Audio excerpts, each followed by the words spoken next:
crazy lightning storm. I've never seen anything like that. Like really tall staghorn coral and like all sorts of neat types of coral. This is really scary. There's like that crazy squall line. Now we don't have a motor to get out of it if we need to release pressure on the anchor, and it's really not good holding. We decided to see the world by sailboat. We sailed from the Great Lakes of Canada and made it to the Bahamas, where the unexpected happened. Not able to start the engine. Let's go!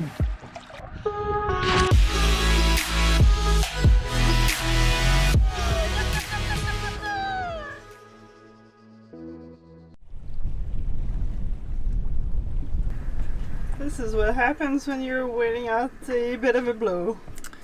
Yeah, looks like we might get some weather to move to the berries. And it's kind of interesting actually. We have to really play around with the weather. Yesterday I looked at the weather and I was sure we were going to go to the berries to wait out on the north side of the berries to wait out some south weather. Then when it switched to north, head southwest over to Bimini and wait out some north weather before maybe eventually getting across the Gulf Stream to go to the States.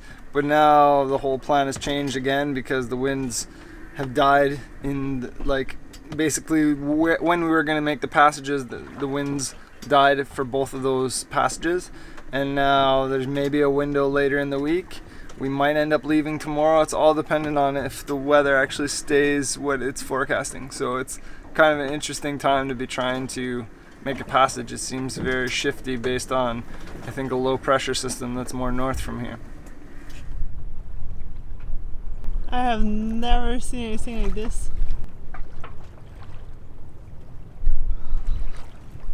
This is just crazy. Never seen anything like this. This has been going on for like over an hour now. We really noticed the change in wind and weather patterns as we were nearing the end of April. We had been watching the lightning storms for a good hour moving from the berries. It was fascinating and intimidating as it got closer and closer to us. You hear stories of sailors losing their electronics due to storms like these, so we put our cell phones and tablet into the oven as a precaution and kept enjoying the show. Wow, crazy lightning storm. I've never seen anything like that. And it sounds like the wind's starting to pick up and the rain's starting. I wanted to throw out some more scope, but I kind of waited till last minute, got too caught up in the thunderstorm, and then we saw this wall of a front coming through. Just hoping it's not too bad because I think we only have like maybe 5 or 6 to 1 scope right now, but it should be okay. We got our mantis and it should be set pretty good. Just depends on if there's a switch or anything. And here comes the rain. The following morning, the rain kept on going. We had seen so few of it all winter that it was welcomed for a fresh rinse of the boat and a shower. The weekend lockdown and rain eventually stopped, and we decided to go for a snorkel adventure since we were not allowed on shore. Heading to Goulding Cay. Is that Goulding Cay? Over there. Over the last 3.5 months, I really noticed how much longer I could dive for, as well as staying calmer. It was so satisfying diving to 30 feet and being able to spend time at the bottom, looking at all the corals and sea life.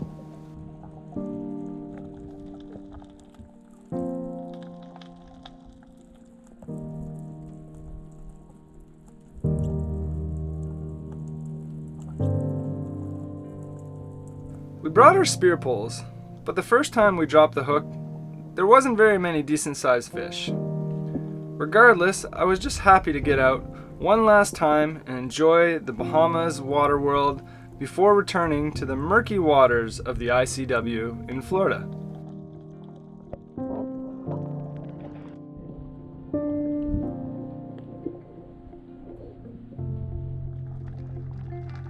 The sea provided us with a well-needed source of food during the pandemic and the multiple lockdowns imposed. It also allowed us to get much-needed exercise, since we weren't allowed on shore, and it provided us with countless hours of fun. If you enjoy at all spending time in the water, get yourself a mask and tuba. You will not be disappointed. Free activity for the whole family.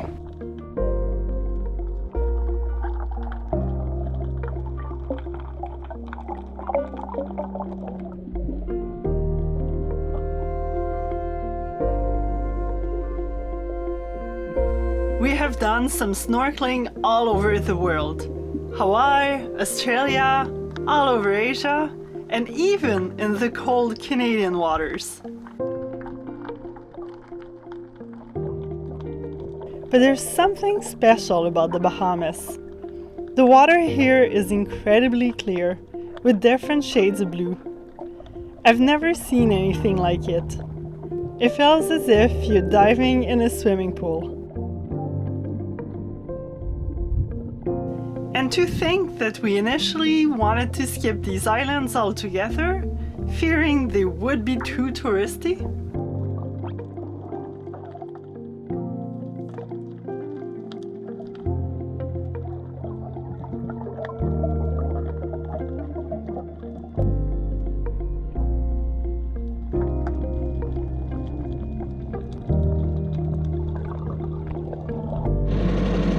Wow, some really cool coral, but it looks like it's pretty unhealthy. Really tall staghorn coral and like all sorts of neat types of coral. But the fish life here is pretty minimal. I mean, I saw a few fish that you could shoot. Actually, I saw a Nassau grouper that would have been a nice meal that just stared at me. I could have easily shot him.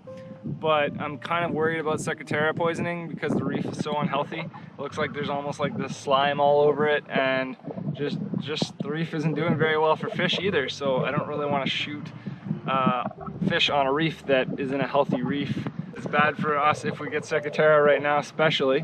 And reef-wise, I mean, I don't want to kill the only fish on the reef. So I think the spears are going to sit in the boat, and we're just going to enjoy, you know, moving around all the coral and stuff. It's really neat coral. We returned to the dinghy to move it to another part of Goulding Cay. As soon as we jumped into the water, a school of fish showed up, not afraid of us. I have a funny feeling that tourists come here and feed them.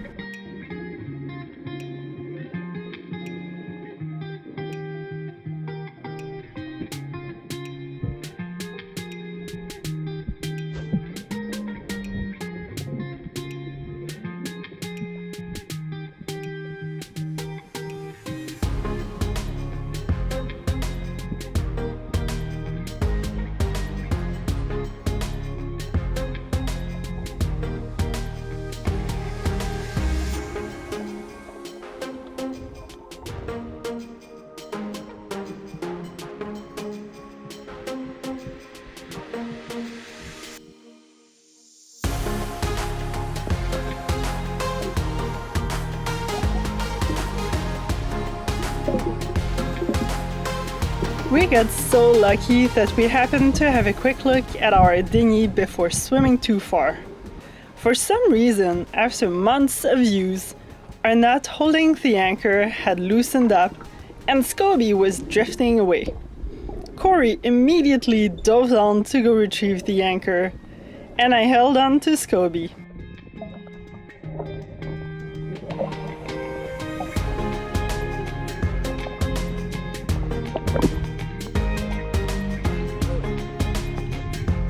Each island we visited, Bimini, Andros, New Providence, Eleuthera, and the Exumas, had a unique water world and sea life.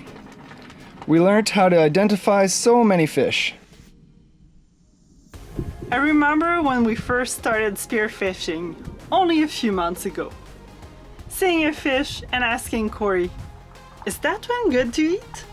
We'd look it up in our fish book or identification card and slowly learned which ones we could eat or not. There were so many coral heads, columns, and mini caves to swim around.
been a while.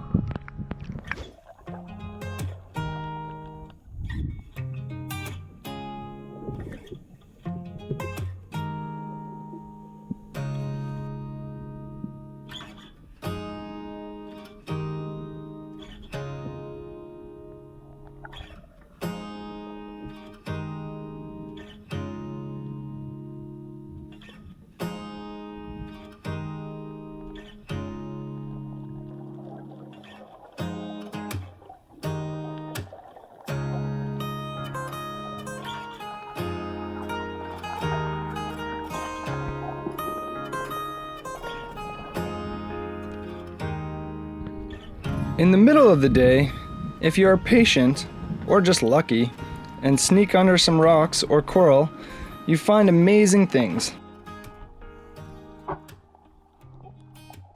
This little nurse shark seemed to be taking a nap out of sight.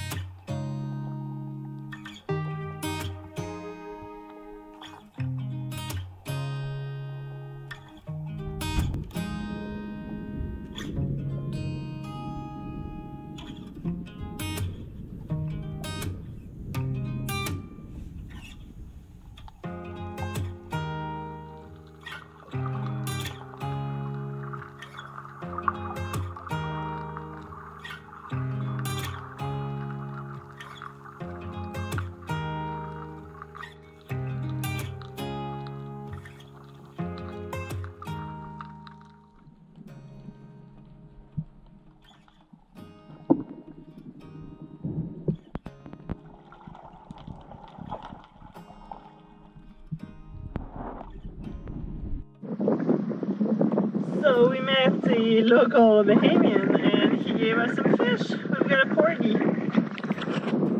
That's pretty exciting. Fish for supper. It's been quite a few days now. Sharks are so intelligent.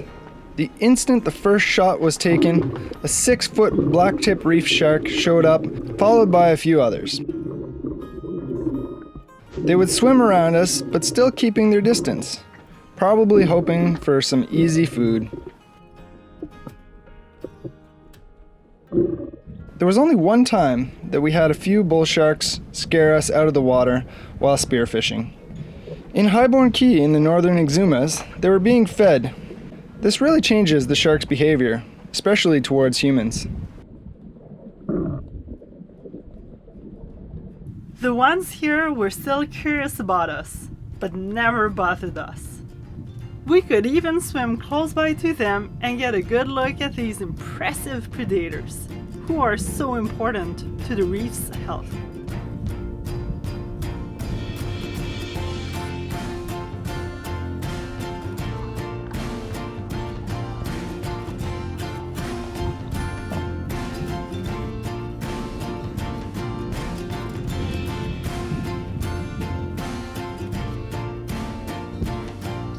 After talking to a local about Secretera and noticed many more fish around here, I decided to grab my spear pole once again.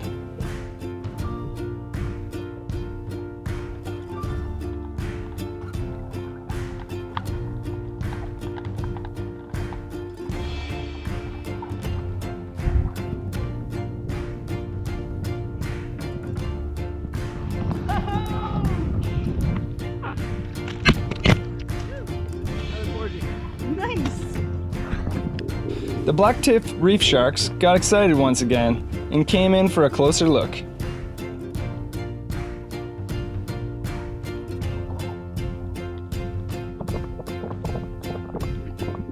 Well, after a good day in the water, it continues. But now we're doing some work. Cleaning the hull. Already brushed this a little bit, gotten rid of most of the stuff. And I still gotta do this over here. This is the worst of it though. I don't think the scraper's gonna do anything here, but no, I'll need the brush for that. But check out what's down below. It's nasty.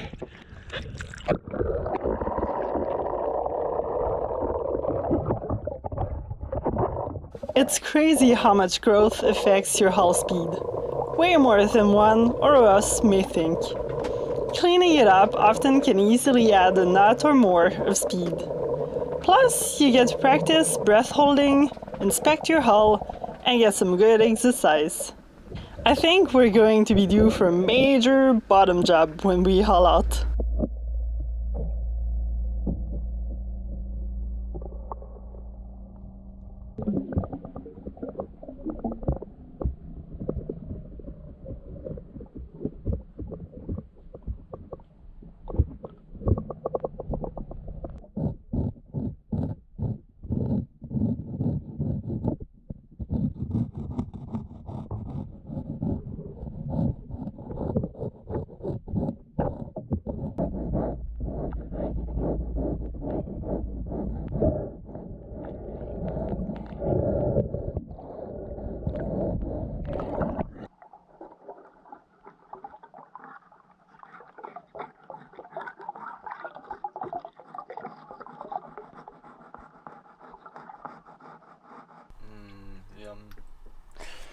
Yeah, this is really exciting. We've been not eating any fish in way too long. We went from eating fish and lobsters every single day to nothing. So it's really nice to actually have caught 2 porgies and enjoy them before we head out of the Bahamas. If the weather ever figures its thing out and lets us sleep. But it was nice just having the local knowledge because Corey wasn't too sure if he should be shooting any fish over there, kind of afraid of Ciguatera, but then talking with him, and he's been eating fish from that reef for quite a while, and he said it was fine. And it was really neat. He had a Hawaiian sling, and he caught the first porgy at like 15 feet away. It was crazy. And he gave it to us, so that was super nice of him. And then Corey caught another one, so we've got a feast tonight. I'm letting out a bunch more scope because we had about 5 to 1. And we're getting reports from our friends in the Miami Palm Bay area of over 100 knot gusts with the thunderstorm that they're getting, which I think may be coming this way. It's hard to say for sure, but I'm gonna put out a bunch more scope closer to 10 to 1 just cause we have it and it's not doing any good in our anchor locker. We don't have the best holding here, it's a bit grassy. The anchor's in as best I can get it, so I'd rather just be safe than sorry.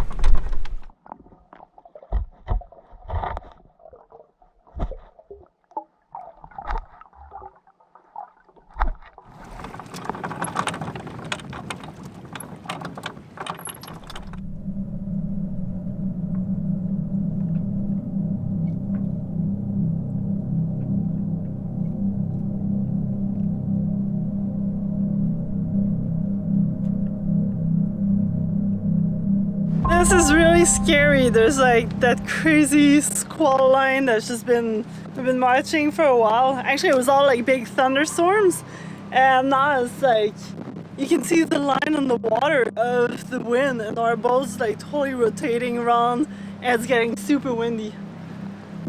So I'm really scared.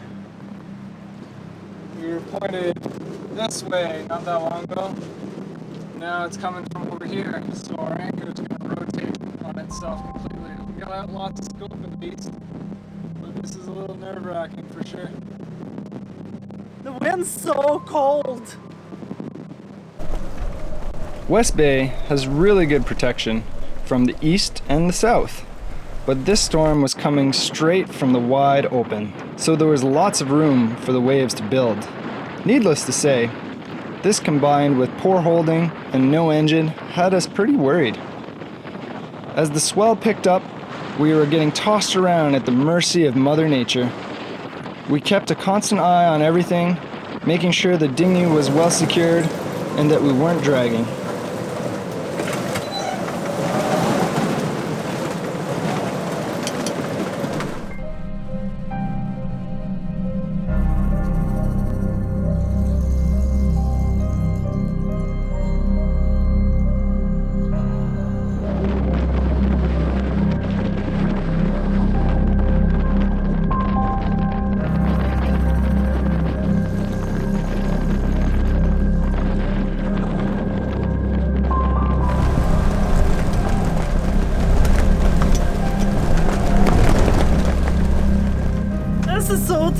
terrifying. I feel like we're back in Atlantic Highlands with our bomb cyclone.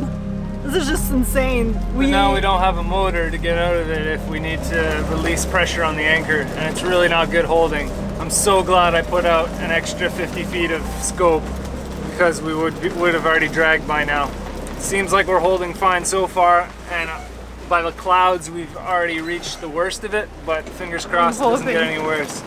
Yeah, because our friend on the sailing vessel Vinyasa there in West Palm, and a couple hours ago they told us that they went through that insane storm that was like consistent 70-80 knots wind, and it peaked out at 131 knots. So I don't know if that's what we're going through, but it's crazy. And we don't really have a wind meter to actually know what's the strength of the wind. Might have to radio some of the boats next door and just see what's going on. But oh, this is so scary.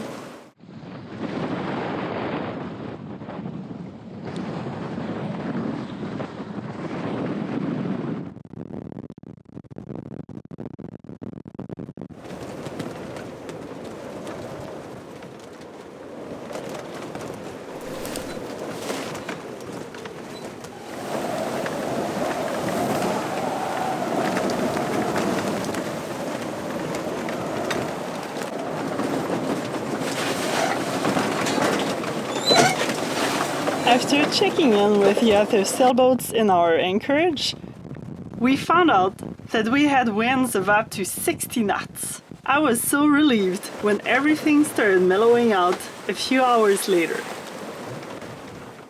Can we stay here forever? We're gonna be on the road for potentially 3 days. Kind of a sad moment, actually. It's getting a little sporty out here. Just got hit by a flying fish. Good morning from the Great Bahama Bank. Oh! Just officially entered the Gulf Stream. How does it feel going 10 to 11 knots